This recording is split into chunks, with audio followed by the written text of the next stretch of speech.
Did you see Russ there when you started posing the question, Bill?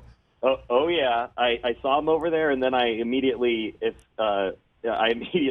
trained my eyes on Russ while Darvin was answering, because I was curious how he was going to respond to hearing that kind of direct, feedback and perspective from the guy he's going to be answering to, this next season, assuming the Lakers keep him around. And it was interesting, like you said. I mean, the message is not that different from what I think other coaches have asked of Russell Westbrook. Play defense, be willing to, really commit offensively when you don't have the ball, which is obviously going to be key with LeBron James when he's on the floor with LeBron. But it's just going to be a matter of whether or not Russ feels a different connection with Darvin Ham than he felt with Frank Vogel, and if Darvin can get even 50% more buy-in from Russ than Frank did, because that was a huge problem for the Lakers last year. Was Russ was tuning Frank Vogel out almost from the beginning, as he sort of revealed after the season when he was kind of griping that Frank had something against him. So if he feels a little more engaged with Darvin Ham, that's going to be huge. But at the same time, Darvin is asking Russ to do things that Russ has shown that he either doesn't want to or can't do. So I'm going to be really fascinated to see how this goes if the Lakers keep Russ around. Well, I mean, Ham's been around this league a long time. He's a smart cookie as well. Is it possible he's just throwing these rose petals at the feet of a guy who was in the room, and the idea is he's not going to be there anyway? What do you think of that? I mean, there's certainly wisdom to that, and it's certainly I wrote something a month or two ago saying that the Lakers needed to reverse the narrative on Russell Westbrook, because everyone was so cocksure that the Lakers were hell bent on trading Russ at any cost this summer that it was completely driving his value down. And they have certainly gone the other way and made everyone think that they're going to keep him. And so, are they posturing? Are they positioning themselves for leverage, or are they kind of bracing for the realities of an uninterested marketplace where there isn't going to be a trade that makes sense for Russell Westbrook, where the Lakers can recoup some value without completely hamstringing themselves for the future? So are they sort of preparing the fan base and preparing themselves for the idea of doing this for one more year and hoping that new leadership and a new voice might yield a different result?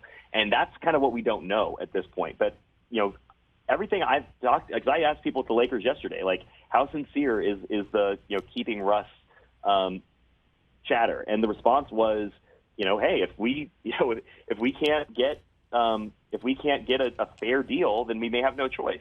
So, I think the Lakers are mentally preparing themselves for the possibility of bringing Russell Westbrook back. I don't think anybody is saying that is the ideal scenario. I think this is a marriage of necessity, not a marriage of choice at this point. They back themselves into a corner, and they kind of have to live with their decision. So I think that, Darvin Ham, like you said, he's smart. He certainly understands the situation. And by the way, like, Darvin blew a lot of smoke up, in Russ's direction, a lot of praise, a lot of hype. But he also said, he wants him to be the same high intensity and energy player that he's been in his career, but that a lot of that's going to need to be defensively and off the ball. And so, I think that is sort of, preparing Russ for a lot of the same demands that Frank Vogel tried to make a year ago, which is, you're going to have to adjust your game in order for it to work here. But we've never seen Russ yield.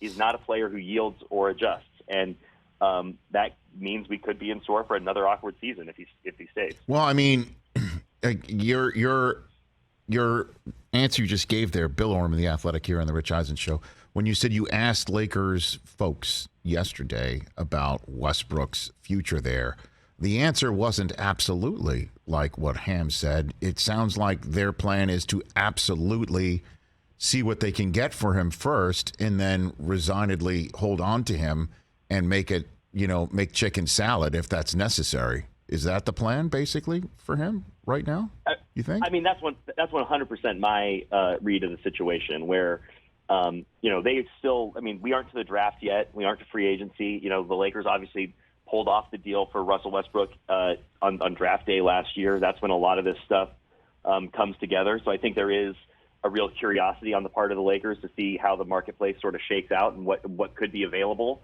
But I do think also that there has been sort of a grudging acceptance of maybe needing to hold off on a deal, that this is not coming together in the way that they would have hoped where a clear, opportunity to unload Russ and recoup some value was going to present itself. So, yes, I mean, it makes sense for Darvin to say absolutely, because if Russ is still here, it's going to be, Darvin Ham's biggest task getting Russell Westbrook to buy in and adjust his game. And so if Russ is standing right over there in the corner listening, you can appeal to Russ by saying, I believe in you. You are one of the greatest players of all time. That is going to resonate. And what I wrote in my story today at The Athletic was, Russell Westbrook had to have loved what he heard from Darvin Ham, but the worst thing that could happen for the Lakers is if he starts to believe it.